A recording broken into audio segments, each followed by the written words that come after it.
Ini adalah wilayah otonomi Uighur Xinjiang di Tiongkok yang terletak di bagian paling barat laut negara itu, berbatasan dengan Mongolia dan Kazakhstan. Ini bukan sekadar wilayah biasa, kita sedang membicarakan area yang sangat luas, lebih dari 618.000 mil persegi. Ngomong-ngomong, Xinjiang merupakan wilayah terbesar ke-8 di dunia, namun hanya sekitar 9,7% lahannya yang cocok untuk dihuni. Sisanya terdiri dari padang rumput kering dan gurun. Bahkan terdapat 3 gurun besar di sini, menjadikannya salah satu wilayah terkering di negara tersebut. Dan ketika gurun berakhir, pegunungan besar langsung dimulai. Jelas bukan tempat terbaik untuk ditinggali. Berdasarkan lokasinya, Anda mungkin sudah menyadari bahwa wilayah ini tidak memiliki akses ke laut dan laut terdekat berjarak ribuan kilometer. Menurut arsip Guinness World Records, ibu kota Xinjiang adalah kota yang paling jauh dari laut dibandingkan kota manapun di dunia. Sekarang, bayangkan sebuah wilayah yang kering, tandus, dan didominasi gurun.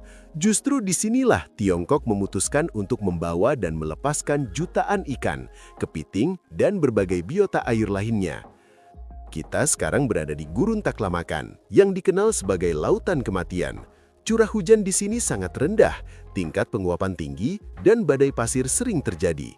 Untuk waktu yang lama, kondisi lingkungan ini menjadi masalah besar bagi kehidupan. Namun belakangan ini, semuanya mulai berubah. Suatu hari, tepat di jantung Gurun Taklamakan, beberapa orang menekan tombol pada panel kontrol dan saat itulah budidaya perairan lokal dimulai. Sebanyak 100.000 benih ikan laut, termasuk kakap emas, kerapu, ikan pipih, dan berbagai jenis lainnya, ditempatkan di kolam buatan khusus. Pemandangan yang hidup ini sangat berkontras dengan hamparan gurun tak berujung di sekitarnya. Menariknya, meskipun kondisi lingkungan sangat keras, benih ikan tersebut mampu beradaptasi dengan cepat terhadap habitat barunya. Setelah proses pembiakan yang cermat, tingkat kelangsungan hidupnya bahkan mencapai 99%. Ini menjadi awal dari sebuah proyek besar. Kini, di wilayah pedalaman yang dulunya kekurangan air, puluhan ribu orang menggantungkan hidupnya dari sektor perikanan. Lebih dari itu, pada tahun 2016, pendapatan rata-rata nelayan di Xinjiang mencapai 16.600 yuan atau sekitar 2.300 dolar AS, lebih tinggi sekitar 800 dolar dibandingkan pendapatan rata-rata petani lokal. Hal ini terdengar aneh, bahkan hampir mustahil. Namun di lembah-lembah sungai gurun yang dulunya rawan kekeringan, kini berdiri fasilitas budidaya ikan dalam skala besar, terutama di danau-danau seperti Danau Bosten dan Lop Nur. Kita bisa sepakat bahwa ide membudidayakan ikan laut di gurun terdengar gila, seperti menebang kayu di Antartika. Namun kenyataannya tidak seburuk yang dibayangkan. Memang tantangan terbesar adalah kondisi lingkungan, tetapi gurun memiliki keunggulan tersendiri, sinar matahari melimpah, dan perbedaan suhu yang besar antara siang dan malam, yang justru menguntungkan bagi beberapa organisme air. Seperti yang telah disebutkan, badai pasir sering terjadi, namun masalah ini juga telah teratasi. Biro Meteorologi setempat membangun jaringan pemantauan cuaca yang kompleks di area budidaya dengan memanfaatkan model peramalan canggih. Mereka memberikan perakiraan cuaca hingga 48 jam ke depan, sekaligus mengirimkan peringatan dini tentang badai pasir, gelombang panas, angin kencang, hingga cuaca dingin ekstrim. Dengan begitu, para petani memiliki cukup waktu untuk mengambil langkah perlindungan. Bahkan, layanan meteorologi memainkan peran penting dalam proses distribusi benih ikan. Mereka memprediksi perubahan cuaca dan menentukan waktu terbaik untuk pengangkutan, yang secara signifikan meningkatkan tingkat kelangsungan hidup ikan. Selain itu, selama proses konstruksi, tim peneliti mengembangkan sistem ekologi cerdas yang mampu menjaga suhu air antara 6,8 derajat Celcius hingga 30 derajat Celcius, sehingga mendukung pertumbuhan ikan secara optimal. Sistem ini berhasil mengatasi salah satu tantangan utama dalam budidaya perikanan di gurun, yaitu suhu ekstrim. Ternyata, gurun ini tidak sesederhana yang dibayangkan. Di bagian barat laut Gurun Taklamakan, terdapat sekitar 7.107 hektare perairan asin alkali yang merupakan bagian dari kawasan lindung nasional. Selain itu, terdapat pula sungai, danau, serta waduk alami. Memang iklim di wilayah ini sangat kering dan dipenuhi sinar matahari. Namun, itu tidak berarti tidak ada air sama sekali. Secara mengejutkan, meskipun jauh dari laut, wilayah Xinjiang memiliki total area perairan sekitar 2.100 mil persegi. Badan-badan air ini menjadi habitat bagi lebih dari 500 spesies organisme kecil yang dapat dimanfaatkan sebagai sumber pakan alami bagi ikan budidaya. Namun, ada satu masalah besar. Air di wilayah ini sangat asin, bahkan cenderung bersifat basah, alkali. Untuk waktu yang lama, air tersebut dianggap tidak berguna. Tanah di sekitarnya pun memiliki karakteristik salin alkali, yang secara tradisional dinilai tidak cocok untuk pertanian dan bahkan dapat menurunkan kualitas air. Meski begitu, Tiongkok berhasil menemukan cara untuk mengatasinya. Dengan mengubah kelemahan menjadi keunggulan, semuanya dimulai dari kawasan peternakan Bingtuan, tempat eksperimen berani dilakukan untuk membudidayakan ikan laut di air asin alkali. Tentu saja, prosesnya tidak sesederhana melepaskan ikan ke dalam air tersebut dan berharap hasil terbaik. Setelah melalui berbagai eksperimen yang didukung oleh pendanaan dari Provinsi Guangdong di Tiongkok Selatan, para peneliti menemukan cara untuk memodifikasi air agar menyerupai air laut. Caranya adalah dengan menambahkan unsur-unsur jejak, terutama ion kalsium, magnesium, dan kalium. Unsur-unsur ini tidak berbahaya bagi kesehatan manusia dan relatif murah. Dengan bantuan zat tersebut, para peneliti menciptakan sistem sirkulasi yang mampu mengubah air danau asin setempat menjadi lingkungan yang cocok untuk budidaya ikan. Sederhananya, mereka berhasil menciptakan air laut buatan di tengah gurun. Inovasi ini juga mendorong lahirnya berbagai teknologi baru yang dipatenkan, sekaligus membuka peluang untuk membudidayakan berbagai spesies ikan laut. Seiring waktu, tingkat salinitas di beberapa badan air di Xinjiang bahkan semakin mendekati karakteristik air laut alami. Lalu mengapa harus membudidayakan ikan di gurun? Jawabannya sederhana, ekonomi. Ini merupakan bagian dari rencana ambisius Tiongkok untuk mengubah wilayah kering menjadi pusat aquaculture modern. Pemerintah secara aktif mendorong investasi swasta di sektor ini, khususnya di wilayah barat laut. Sejak sekitar tahun 2017, Xinjiang mulai berkembang sebagai salah satu pusat produksi ikan dan makanan laut di Tiongkok. Hasil budidaya dari wilayah ini kini dipasok ke berbagai restoran di banyak kota besar di negara tersebut. Tujuannya adalah menjadikan Xinjiang sebagai wilayah penting dalam produksi ikan dan makanan laut, dan prospeknya memang sangat menjanjikan. Meskipun jauh dari laut, industri ini terus berkembang dan semakin populer.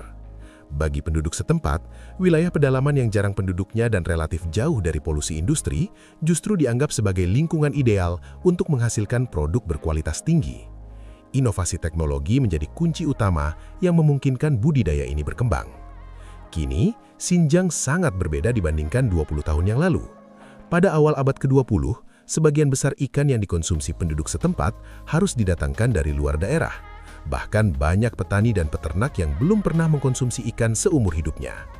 Namun saat ini, produk aquaculture tidak hanya mampu memenuhi kebutuhan lokal, tetapi juga telah diekspor ke berbagai negara seperti Jepang, Finlandia, dan lainnya. Meskipun negara-negara tersebut sebenarnya sudah kaya akan sumber daya ikan.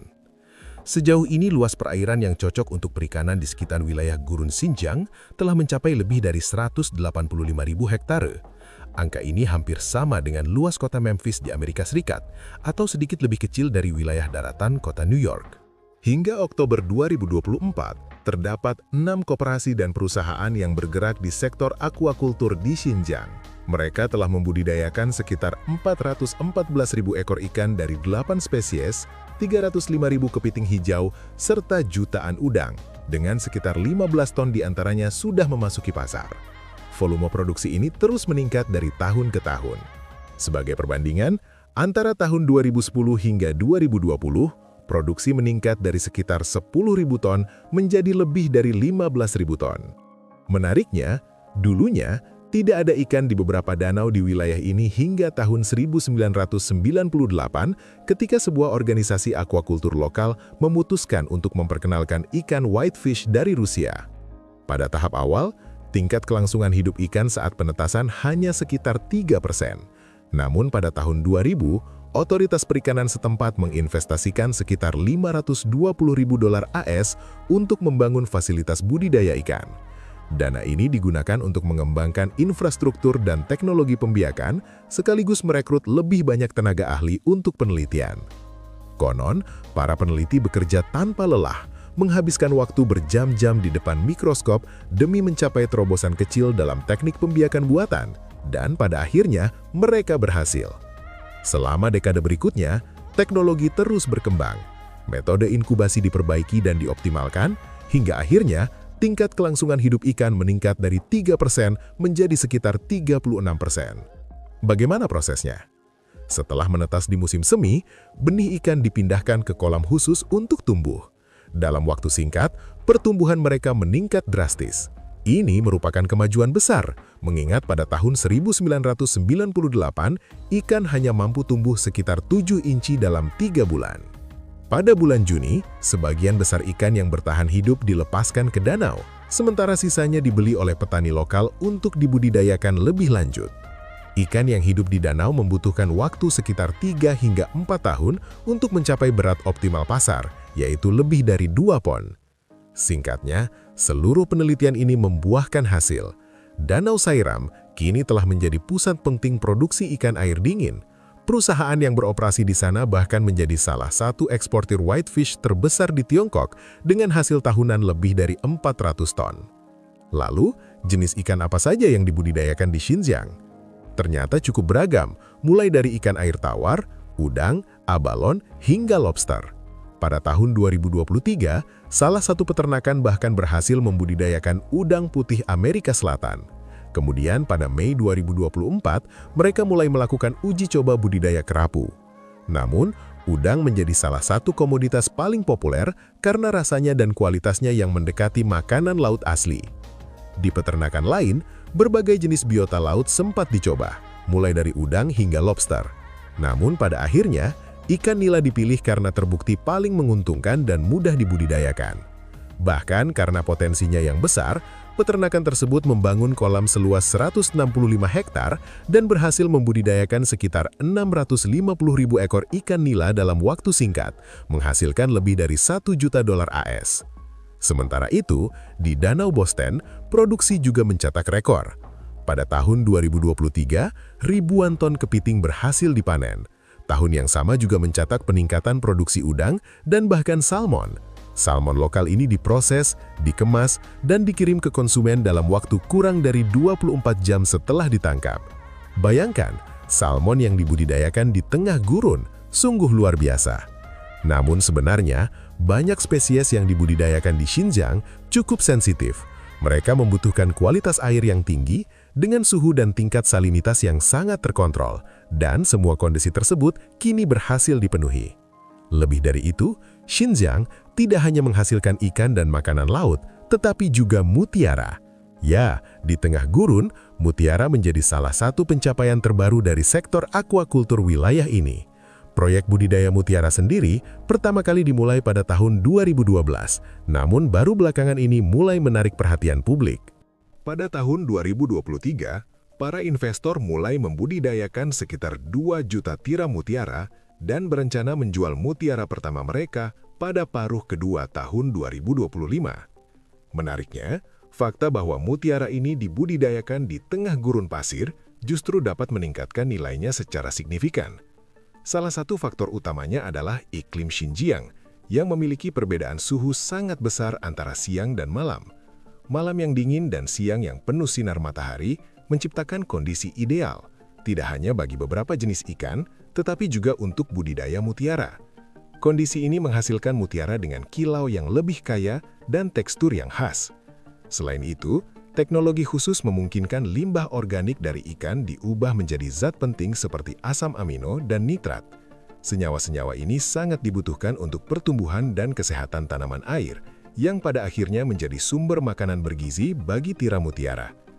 Tiram itu sendiri juga berperan penting dalam meningkatkan kualitas air, sehingga membantu mengurangi biaya pemurnian air dalam sistem budidaya. Inilah sebuah siklus ekosistem yang saling mendukung. Adapun produk lainnya, seperti yang telah disebutkan sebelumnya, tidak hanya dijual di dalam negeri Tiongkok, tetapi juga diekspor ke berbagai negara. Dampaknya terhadap ekonomi lokal pun signifikan. Satu peternakan ikan dapat meningkatkan pendapatan tahunan sekitar 30 rumah tangga lokal sebesar $2.000 hingga $2.700 AS per keluarga. Jumlah ini diperkirakan akan terus meningkat seiring bertambahnya jenis ikan yang dibudidayakan. Dengan kata lain, semakin banyak varietas ikan yang dikembangkan, semakin banyak pula masyarakat yang terlibat dalam industri ini. Salah satu keunggulan utama Xinjiang adalah kemampuannya membantu memenuhi permintaan makanan laut dalam negeri Tiongkok sehingga dapat mengurangi ketergantungan pada impor. Dengan berkembangnya industri ini, Tiongkok berpotensi bergerak menuju swasembada, setidaknya dalam sektor ikan dan makanan laut. Popularitas akuakultur di Xinjiang juga membuka peluang besar bagi pertumbuhan ekonomi. Seiring meningkatnya kesadaran konsumen terhadap produk-produk ini, wilayah tersebut berpotensi menarik lebih banyak investasi untuk memperluas produksi. Namun, dampaknya tidak hanya terbatas pada sektor perikanan. Perkembangan ini juga didukung oleh peningkatan infrastruktur yang pesat, seperti jaringan kereta api berkecepatan tinggi, penerbangan sipil, pasokan energi, dan sistem logistik modern.